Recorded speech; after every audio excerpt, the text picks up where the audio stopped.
El juicio contra 22 jóvenes por la ocupación del Gaztetxe Maravillas estaba previsto para hoy, pero ha quedado aplazado sin fecha definitiva hasta octubre o noviembre, al presentar el Gobierno de Navarra, titular del inmueble, nueva documentación. Documentación de la que no disponía la defensa, que ha solicitado que se pospusiera el juicio. Entendemos que ha habido mala fe del Gobierno de Navarra de presentar en el último momento, cuando el juicio estaba señalado desde febrero para la fecha de hoy, de presentar este informe de forma sorpresiva, porque nos están restando derechos dentro del proceso penal a las personas denunciadas. Han tenido tiempo para presentar todo lo que han querido y tienen que esperar hasta el último día para una cuestión que no supone nada, simplemente pues el aumento de la petición de penas en otros casi 40.000 euros. Y es que en el informe de daños y perjuicios entregado hoy, el Gobierno pide casi 35.000 euros en concepto de responsabilidad civil.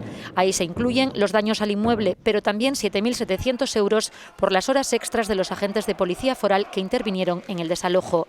A eso hay que sumar la petición de multas por valor de 37.700 euros. En total, el Gobierno de Navarra reclama unos 72.000 euros a los acusados. Hablaban en tiempos, Uso de Barcos en concreto, de la ley Mordaza. Cuando se ha empleado contra nosotros, no ha dicho ni mu.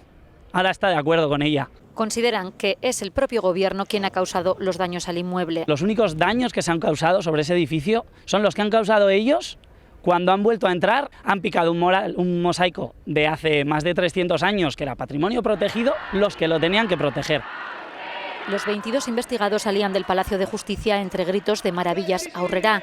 Antes de conocerse la suspensión del juicio, la Asamblea del Gaztetxe apoyaba desde primera hora a los jóvenes investigados. Lo hacían con música y canciones. Allí hemos visto a la hasta ahora parlamentaria Laura Pérez. Policía Foral ha solicitado que se retirara el altavoz, tras lo que los jóvenes han seguido sin megafonía.